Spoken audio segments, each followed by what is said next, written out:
जगह दीजिए।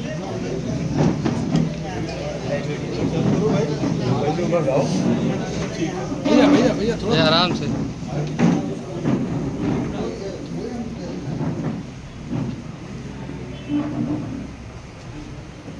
थोड़ा ऊपर करके वीडियो बनाइए। मेरे हाथ को जोड़िए थोड़ा।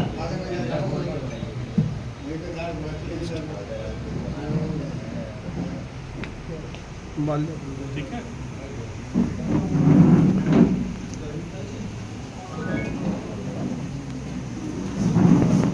सब लोग, बाकी सब लोग इसको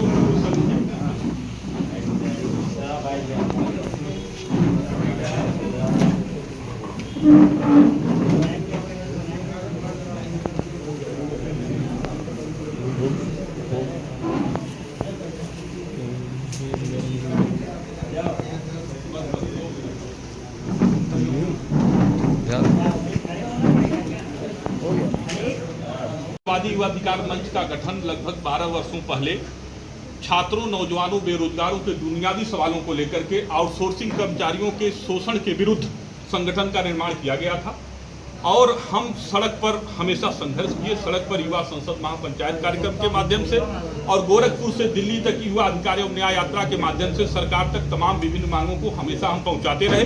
चाहे वो प्रतियोगी छात्रों का मामला रहा हो, चाहे वो अधीनस्थ सेवा चयन आयोग में भ्रष्टाचार का मामला रहा हो, चाहे वो निदेशकों की समस्याएं रही हो, चाहे वो पत्रकारों की समस्याएं रही हो, हम हमेशा किसी भी विषय पर जब भी हमको ये जानकारी हुई हम उनके साथ खड़े रहे।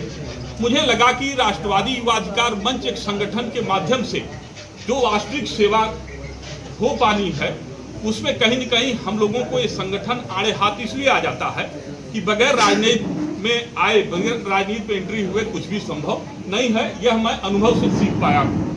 और आप लोग जानते हैं कि सार्वजनिक जीवन में मैंने कभी निजी हित के लिए कोई कार्य नहीं किया है। बहुत कॉन्फिडेंस के साथ इसलिए कह रहा हूँ कि आप लोगों के बीच का रहने वाला हूँ। अब आप लोग जानते हैं कि तमाम ऐसे पत्रकार साथी हैं जो लोग हमको शुरू से जानते हैं, जब हम राजनीति का र नहीं जानते थे तब से बहुत लोग जानते हैं, वहाँ मौजूद भी हैं। तो मैं कहना चाहता हूँ कि आज ये प्रेस वार्ता जो मैं कर रहा हूँ, आने वाले समय में हम जनसत्ता पार्टी ऑफ इंडिया जनता की समस्याओं के समाधान के लिए, जन सरोकार से जुड़ी हुई जो भी समस्याएं हैं उनके निदान के लिए, और आज जो सबसे बड़ा सवाल है बेरोजगारी से उनको कैसे राहत मिले। आप जानते हैं कोरोना काल के बाद से बेरोजगारी दर बढ़ी है। जो भी लोग पलायन लोग थे, आज भी उनके लिए रोजगार के लिए सरकार के पास कोई ठोस कार्य योजना नहीं बन पाई है।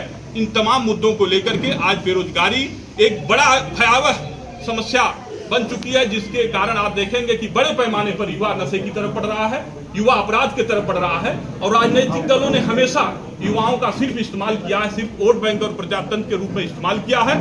तो हम जातिगत और पूंजीवाद और विरासत की राजनीति को हम समाप्त करने के पक्षधर हैं, और जातिगत पूंजीवाद और विरासत की राजनीति को समाप्त करके जो वास्तविक युवा है, जो प्रतिभावान युवा है, उस युवा को एक मंच, एक सकारात्मक राजनीतिक विकल्प प्रस्तुत करेंगे। और आपको स्पष्ट कर देना चाहते हैं, राष्ट्रवादी युवा अधिकार मंच गैर राजनीतिक संगठन के रूप में जो इसकी मूल पहचान है, उस मूल पहचान को कायम रखते हुए उस पर जारी रहेगा और हमेशा, चाहे सत्ता पक्ष होगा या विपक्ष होगा या जो भी नकारात्मक सवाल होंगे, उसका डट करके सामना करेगा। हम राजनीतिक पार्टी बनाने जरूर जा रहे हैं, लेकिन मैं सकारात्मक राजनीति का पक्षधर हूं और जनता के जुड़े हुए सवालों के लिए किसी भी स्तर पर लड़ूंगा। उनके साथ अन्याय, शोषण, उत्पीड़न न होने पावे, भय, धूप, भ्रष्टाचार, जातिवाद और अपराध के खिलाफ लगातार सड़क पर संघर्ष करूंगा। धन्यवाद। शशांक शेखर जी, आप बताएं कि राष्ट्रवादी युवा अधिकार मंच द्वारा जो युवा हैं उनकी दशा को बेहतर करने के लिए और नई दिशा दिखाने के लिए आपके पास क्या कार्य योजना है? देखिए, विस्तृत कार्य योजना तो सबसे पहले आप ये जानते हैं, दुर्भाग्य की बात है कि युवाओं की कोई नीति नहीं बनी है।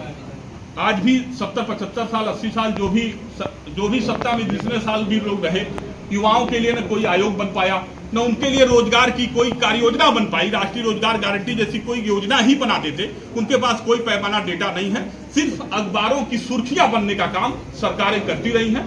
जमीन पर, धरातल पर कोई भी विस्तृत कार्य योजना नहीं है। मैं उत्तर प्रदेश सरकार से लगातार मांग करता रहा हूं, सरकार ने विभिन्न विषयों पर ध्यान भी दिया, उससे मैं इनकार नहीं करता हूं, लेकिन सरकार कहीं न कहीं ब्यूरोक्रेट के मकड़जाल से बाहर नहीं आ पा रही है। मैं समझता हूं कि जिस तरीके से उत्तर प्रदेश में आउटसोर्सिंग की एक व्यवस्था लागू की गई, आउटसोर्सिंग को समझने में मुख्यमंत्री जी को 7 साल लग गया। मुझे बाद में कोई एक पत्रकार साथी कह रहे थे कि मुख्यमंत्री जी भी तो आउटसोर्स से हैं, मुख्यमंत्री जी भी तो आउटसोर्स से हैं, तो ये बात सही है। Like, comment, and subscribe.